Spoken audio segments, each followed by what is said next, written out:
இப்போ நீங்கள் ப்ரிவியூவில் பார்த்த மாதிரியான ஒரு ட்ரெண்டிங்கான 3D வீடியோவை எப்படி ரொம்ப ஈஸியான ஸ்டெப்பில் ரெடி பண்ணுறது அப்படின்றத இந்த வீடியோவில் பார்க்க போகிறோம். ஸோ இந்த வீடியோக்கு ஃபஸ்ட்டு தேவையான பார்த்தீங்கன்னா நான் கொடுத்துருக்க ப்ரீசெட்டு. ஸோ அந்த ப்ரீசெட்டை ஃபஸ்ட்டு கரெக்டாக இதில் இன்போர்ட் பண்ணி வச்சுக்கோங்க. ஸோ நீங்கள் இன்போர்ட் பண்ணி வச்சுருக்க அந்த ப்ரீசெட்ஸ் பார்த்தீங்கன்னா இந்த ப்ராஜெக்ட்ன்ற ஆப்ஷனுக்குள்ளே போனால் அதில் ஃபஸ்ட் எடுத்தோன்னே இருக்கும். ஸோ இப்போ இந்த ப்ராஜெக்ட்டில் நம்ம ஓப்பன் பண்ணுறதுக்கு முன்னாடி இதில் நாம் எடிட் பண்ண போகிற இமேஜை ஃபஸ்ட்டு பேக்ரவுண்ட்லாம் ரிமூவ் பண்ணி பிஎன்ஜியாக கட் பண்ணி எடுக்க போகிறோம். ஸோ அதை தான் எப்படி பண்ணுறேன்னு பார்க்க போகிறோம். ஸோ அதுக்கு ஃபஸ்ட்டு என்ன பண்ணுறேன்னா அப்படியே பேக் வந்துட்டு உங்களோட க்ரோம் ப்ரௌசர் இருக்குது பதிலாக அதை ஃபஸ்ட் ஓப்பன் பண்ணிக்கோங்க. அதை நீங்கள் ஓப்பன் பண்ணிட்டு இதில் இந்த மேலே இருக்க சர்ச் பார் இருக்குது பதிலாக அதில் போய் நீங்கள் என்ன பண்ணுறேன்னா இந்த இடத்துல இந்த மேலே சர்ச் பாரில் ரிமூவ் பிஜி அப்படின்னு ஃபஸ்ட்டு இந்த மாதிரி சர்ச் பண்ணுங்கள். சர்ச் பண்ணதில் ஃபஸ்ட் எடுத்து ஒரு வெப்சைட் வருதா அந்த வெப்சைட் ஓப்பன் பண்ணிக்கோங்க. ஸோ ஓப்பன் பண்ணிங்கன்னா இதில் அடுத்த பேஜ் வந்து உங்களுக்கு லோட் ஆகும். இந்த வெப்சைட்டை பற்றி நான் ஒவ்வொரு வீடியோலையும் சொல்லிக்கிட்டு தான் இருக்கேன். ஸோ உங்களுக்கு ஆல்ரெடி வீடியோலாம் பார்த்துருந்தா தெரிஞ்சிருந்திருக்கும். இப்போ இந்த கீழே இருக்க அப்லோட் இமேஜ் அப்படின்றத ஜஸ்ட்டு டச் பண்ணுங்கள். டச் பண்ணிட்டு இந்த இடத்துல நீங்கள் எடிட் பண்ண போகிற உங்களோட இமேஜஸ் இருக்குது பதில் அந்த இமேஜ் ஜஸ்ட் இந்த மாதிரி செலக்ட் பண்ணால் மட்டுமே போதும். அதுவே ஆட்டோமேட்டிக்காக அதில் இருக்க பேக்ரவுண்டை வேறு லெவலில் நமக்கு கட் பண்ணி கொடுத்துரும். நீங்கள் மேனுவலாக போய் எதையுமே செலக்ட் பண்ணணும் அப்படிலாம் தேவையில்லை. இப்போ பார்த்தோன்னா ஜஸ்ட் நான் இமேஜ் மட்டும் தான் செலக்ட் பண்ணியிருக்கேன். பார்த்தீங்கன்னா அதுவே நமக்கு பர்ஃபெக்டாக எல்லாத்தையுமே கட் பண்ணி கொடுத்துருச்சா. இப்போ இந்த கீழே இருக்க டவுன்லோட் ஐக்கான் இருக்கு பதிலாக ஜஸ்ட் அதை கொடுத்து இந்த இமேஜை ஃபஸ்ட்டு நீங்கள் அப்படியே டவுன்லோட் பண்ணிக்கோங்க. இப்போ நாம் எடிட் பண்ண போகிற அந்த இமேஜும் ரெடி ஆயிடுச்சு, ப்ரீசெட்டும் நமக்கு ரெடியாக இருக்குது. இப்போ இதை அந்த ப்ரீசெட்டில் எப்படி யூஸ் பண்ணுறது அப்படின்னு பார்க்கலாம். ஸோ அதுக்கு ஃபஸ்ட் என்ன பண்ணுறேன்னா அப்படியே பேக் வந்துட்டு இப்போ நான் கொடுத்துருக்க அந்த ப்ரீசெட்ஸ் இருக்குது பதிலாக ஒரே ஒரு ப்ரீசெட் தான் கொடுத்துருப்பேன். அதை ஃபஸ்ட்டு கரெக்டாக ஓப்பன் பண்ணிக்கோங்க. இதை நீங்கள் ஓப்பன் பண்ணதும் இதில் நீங்கள் பண்ணுற மிஸ்டேக் என்னென்னா இந்த ஃபாண்ட் இருக்குது பதிலாக இந்த ஃபாண்டை வந்து நீங்கள் சேஞ்ச் பண்ணவே மாட்டீங்க. உங்கள்கிட்ட இந்த ஃபாண்டே இருக்காது. இதில் இருக்க ஏதாவது ஒரு ஃபாண்டை தான் காட்டும். நீங்கள் அதவே யூஸ் பண்ணி அப்படியே எடிட் பண்ணி சேவ் பண்ணிடுறீங்க. அப்படி பண்ணவே கூடாது.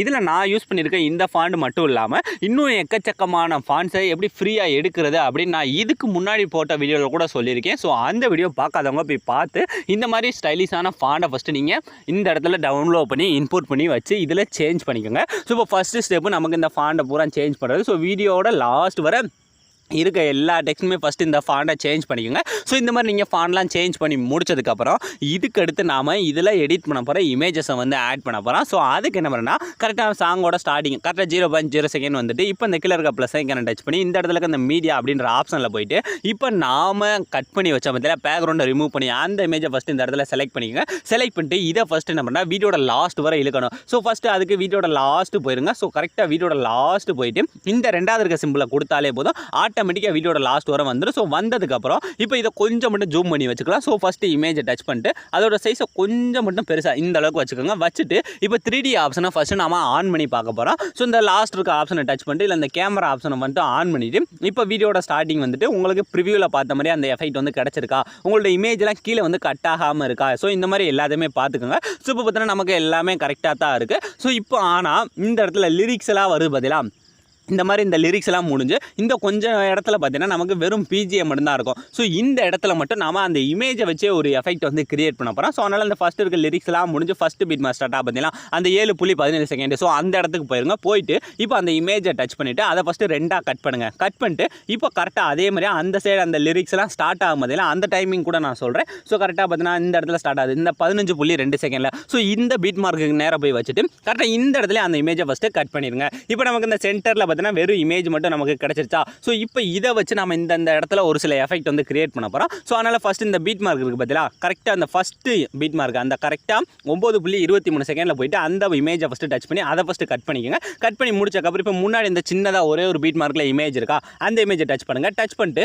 இப்போ என்ன பண்ணுறேன்னா அந்த டூப்ளிகேட் சிம்பிளை டச் பண்ணிவிட்டு இதில் இந்த ரெண்டாவது இருக்க டூப்ளிகேட் லேயர் அப்படின்ற கொடுத்தாலே போதும் 2 லேயராக வந்துடும். வந்ததுக்கப்புறம் இப்போ இந்த மேலே இருக்குது பார்த்தீங்களா அந்த லேயர் அப்படி லாங் ப்ரெஸ் பண்ணி எல்லா லேயருக்குமே கீழே அதாவது அந்த பேக்ரவுண்டுக்கு மேலே மட்டும் இந்த மாதிரி கொண்டு போய் பேக்ரவுண்டுக்கு மேலே மட்டும் வச்சுக்கோங்க. வச்சுட்டு இப்போ இந்த இமேஜை டச் பண்ணிட்டு அப்படியே கொஞ்சம் மட்டும் தள்ளி வச்சுக்கோங்க. ஸோ இந்த மாதிரி தள்ளி வச்சுட்டு இதோட சைஸை இப்போ இன்னும் அந்த இமேஜோட பெருசு பண்ணிக்கோங்க. ஸோ இந்த அளவுக்கு பண்ணிவிட்டு இப்போ இதோட பிளெண்டிங்கை வந்து மாற்ற போகிறோம். ஸோ அதனால் அந்த பிளெண்டிங்கில் போய் கரெக்டாக என்ன பண்ணால் அதோட அந்த ஒப்பாசிட்டியை பார்த்தீங்கன்னா மேக்ஸிமம் ஒரு 50 மட்டும் கரெக்டாக 50 செட் பண்ணுங்கள். அப்போ தான் அந்த இமேஜ் வந்து செட் ஆகும். ஸோ இப்போ பார்த்தீங்கன்னா உங்களுக்கு அதை நீங்கள் மூவ் பண்ணி பார்த்தாலே தெரியும். இந்த மாதிரி ஒரு எஃபெக்ட் வந்து உங்களுக்கு நல்லாவே தெரிய ஆரம்பிச்சிடும். ஸோ இன்னும் உங்களுக்கு அதோட பிளெண்டிங் வேண்டாம் கூட எங்கே எக்ஸ்ட்ராவே வச்சுக்கலாம். இப்போ ஃபஸ்ட்டு இல்லை கரெக்டாக வச்சாச்சா இதே மாதிரியே அடுத்த பீட் மார்க். ஸோ இந்த பீட் மார்க்கில் இங்கிட்ட இருந்து போதா. ஸோ இந்த இதில் நம்ம என்ன பண்ணுறோம் இதை அப்படியே மொத்தமாக கட் பண்ணலாம் தேவையில்லை. ஜஸ்ட் இதை அப்படியே டூப்ளிகேட் மட்டும் பண்ணுங்கள். டூப்ளிகேட் பண்ணிவிட்டு அதே மாதிரி நம்ம முன்ன பண்ண மாதிரி மேலே இருக்க லேயர் லாங் ப்ரெஸ் பண்ணி கரெக்டாக அந்த பேக்ரவுண்டுக்கு மேலே மட்டும் கொண்டு வாங்க. ஸோ இந்த மாதிரி பேக்ரவுண்டுக்கு மேலே கொண்டுட்டு வந்துட்டு இப்போ இந்த இமேஜோட அப்படியே என்ன பண்ணுறேன்னா கொஞ்சம் மட்டும் மூவ் பண்ணி வச்சுக்கலாம்.